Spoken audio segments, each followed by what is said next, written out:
నా పేరు పుష్ప, మాది కరీంనగర్.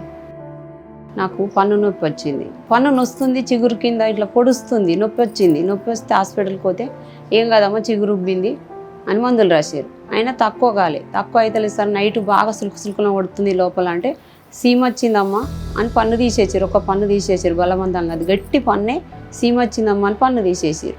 ఇమ్యూనిటీ తక్కువ ఉంది, కాల్షియం తక్కువ ఉంటే వీక్ ఉండి ఇట్లనే చిగుళ్ళు నొప్పి వస్తుంది, పంటి నొప్పి అని వాళ్ళు డాక్టర్స్ డెంటిస్ట్కి చూపిస్తే అట్లా ఓకే నీకు కాల్షియం తక్కువ ఉండమ్మా, నువ్వు విటమిన్ సి ఉన్నవి తీసుకోవాలి ఎక్కువ, అవేంటి ఆరెంజెస్ కానీ నిమ్మ జాతికి సంబంధించినవి తీసుకో, నీకు బాడీలో ఇమ్యూనిటీ తక్కువ ఉండి విటమిన్ సి లోపం వల్ల ఇట్లా నీకు పళ్ళు కాల్షియం తగ్గి అనేవాళ్ళు అనుకుంటా అవి తీసుకోమని కాల్షియం గోళీ రాసేది. అప్పుడు వాడినంతసేపు బాగానే ఉండేది, మళ్ళీ 6 months తర్వాత మళ్ళీ నొప్పి అనేది. అట్లా ఒక 2 years మెడిసిన్ వాడినాం, అంటే కాల్షియం ట్యాబ్లెట్స్. ఆ తర్వాత తనకు నొప్పి వస్తుంది అని అంటే వెళ్తే ఒకసారి టెస్ట్ బయాప్సీకి పంపిద్దాము అని చెప్పి లాస్ట్ ఇయర్ బయాప్సీకి పంపారు. మే 9th రోజు బయాప్సీ చేసారు. 5 days తర్వాత 6 days తర్వాత రిపోర్ట్ వచ్చింది, బయాప్సీలో క్యాన్సర్ అని వచ్చింది. ఆల్రెడీ బోన్ లోపలికి డీప్ వెళ్ళిపోయిందని చెప్పారు. సర్జరీ తప్ప వేరే ఆప్షన్ లేదని ఒక 3-4 హాస్పిటల్స్ మేము హైదరాబాద్లో అదే చెప్పారు సేమ్.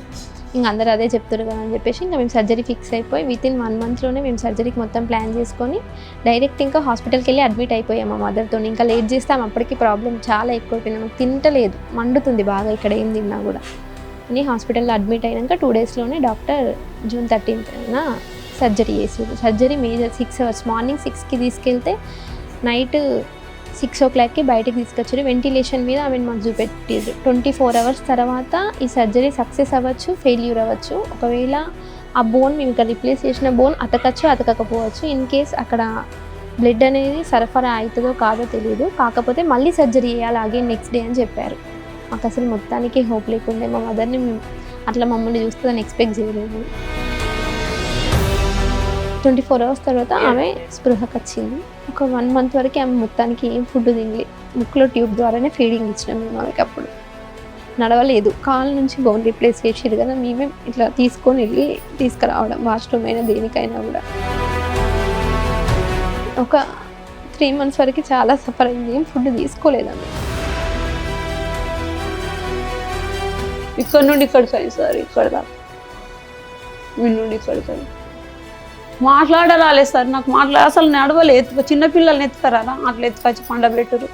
చాలా చేసింది మా చిన్న బిడ్డ, టాయిలెట్ మూత్రం అన్నీ వాడవసి అన్నీ తల్లిలాగా చేసింది నా బిడ్డ.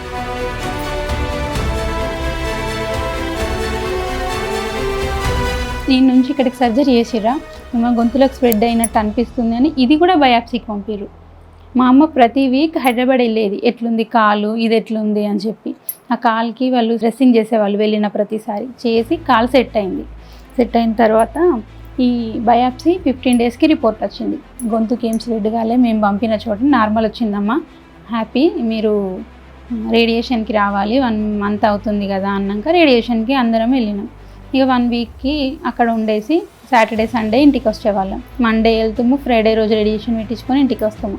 అట్లా మా అమ్మ 30 రేడియేషన్స్ పెట్టుకున్న తర్వాత డాక్టర్ అన్నారు కదా 3 months తర్వాత పెట్ స్కాన్ తీద్దాము అని చెప్పారు.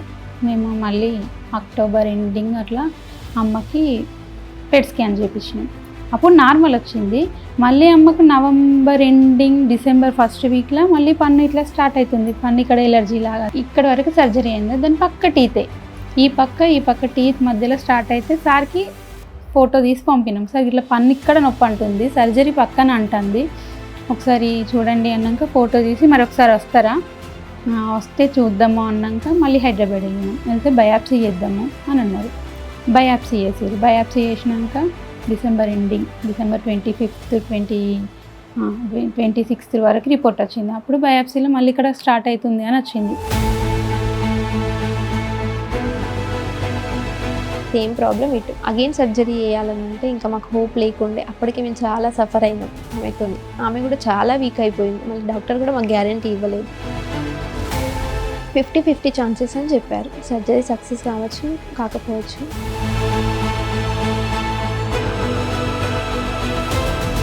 ఇటే పళ్ళు లేవు, ఇక్కడనే మనం స్కిన్ పెట్టేసినాము, బోన్ వేసి వేరే స్కిన్ వేసిర్రు. ఇటు వేస్తే ఎట్లా మనిషి తింటుంది? మళ్ళీ మేము అంత డబ్బు పెట్టి చేపించినా కానీ 2 monthsకే మళ్ళీ అటాక్ అయింది కదా. యూట్యూబ్ ఛానల్ వీడియో చూసినాము. మీ పునర్జన్కి వచ్చి అక్కడికి వచ్చిన పేషెంట్స్ తోటి మాట్లాడిన వీడియో చూసి అందులో మీకు ఎట్లా కాంటాక్ట్ కావాలని చూసి మేము మీ దగ్గర అపాయింట్మెంట్ తీసుకున్నాం. సార్ రేపు రండి అని చెప్పారు. మా హస్బెండ్ రిపోర్ట్స్ పట్టుకొని సార్కి చూపిస్తే సార్కి ఇట్లా వీళ్ళు సర్జరీ అని మళ్ళీ అంటున్నారు. సర్జరీ అంటే ఆమె ఎట్లా తింటుంది, ఇట్లా జస్ట్ ఇక్కడనే ఉంది. మేము సిటీ స్కాన్ ఎంఆర్ఐ చేస్తే బోన్కి ఏం స్ప్రెడ్ కాలేదు, బయటనే ఉంది, ఎందుకు బయాప్సీ వచ్చింది అని అన్నాక 6 months మా మెడిసిన్ వాడండి, ఇప్పుడే స్టార్ట్ అవుతుంది కదా, మళ్ళీ సర్జరీ వద్దు అని చెప్పారు. మేము మళ్ళీ మీరు చెప్పినట్టే మీ హాస్పిటల్ నుంచి మెడిసిన్ తీసుకొచ్చుకొని 6 months మీరు చెప్పిన డైట్ ఫాలో అవుతూ ఒక్కరోజు కూడా మెడిసిన్ మిస్ చేయకుండా day and night everyday 2 days compulsory use చేసినాం. మీరు చెప్పిన డైట్ కంపల్సరీ ఫాలో అయినాం. మాకు వీక్లీ వన్స్ అట్లా కాల్ వచ్చేది. హస్బెండ్కి కూడా కాల్ చేసేవాళ్ళు పేషెంట్ ఎట్లుంది అని.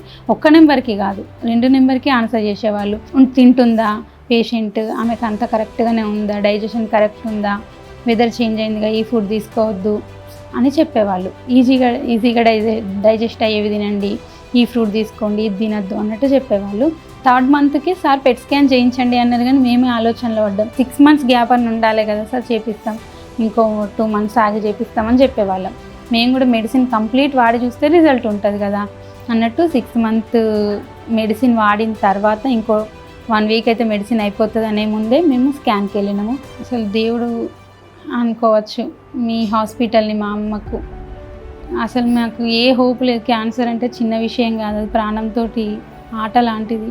అలాంటి క్యాన్సర్ మా అమ్మకి రాకుండా మా అమ్మ రిపోర్ట్స్ నార్మల్గా వచ్చేటట్టు చేసింది మీ పునర్జన్. కొంచెం అన్నం తిన్నా, మంచిగా అటు ఇటు నడిచిన, నా పని నేను చేసుకున్నా, బోలు తోముకున్న, చిన్న నా బిడ్డలు చేయనీయకున్నా కానీ నాకు యాక్టివ్ ఉన్నా కదా, మందులు వేసుకుంటే చాలా బాగున్నా. నేను ఎందుకు బిడ్డ నాకు పని చేయకంటారా, అటు ఇటు పని చేసుకుంటా మంచిగా అయినా నేను చాలా బాగున్నాయి. నేను మళ్ళీ జల్లు ఎత్తిచ్చిండు నన్ను సారు బతికిచ్చి.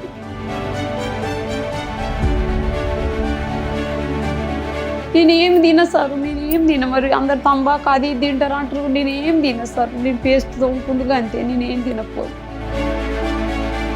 తెలియదు ఇక నాకు అది ఎందుకు వచ్చిందో నాకే తెలియదు సార్. తనకంతా బాగానే ఉండే, తన బాడీ సిస్టమ్ అంతా చాలా బాగానే ఉంది. ఏం డైజెషన్ ప్రాబ్లం, వామిటింగ్స్, మోషన్స్ అట్లా ఏం లేవు. మెడిసిన్లో అసలు ఏ కాంప్లికేషన్స్ లేవు. ఫస్ట్ నుండి ఇప్పటివరకు ఏ ప్రాబ్లమ్స్ లేవు ఆమెకి. అంతకుముందు కొంచెం బాగా వీక్గా ఉంటుండే, ఇప్పుడు ఆమె చాలా యాక్టివ్గా చురుకుగా, ఈ మందులు పడిన కానీ చాలా యాక్టివ్గా ఉంటుంది. తన పనులు తాను చేసుకుంటుంది, ఏదైనా టెంపుల్ కూడా ఉంటుంది. అటు ఇప్పటికైతే ఆమెకు మేము కూడా చాలా ధన్యవాదాలు.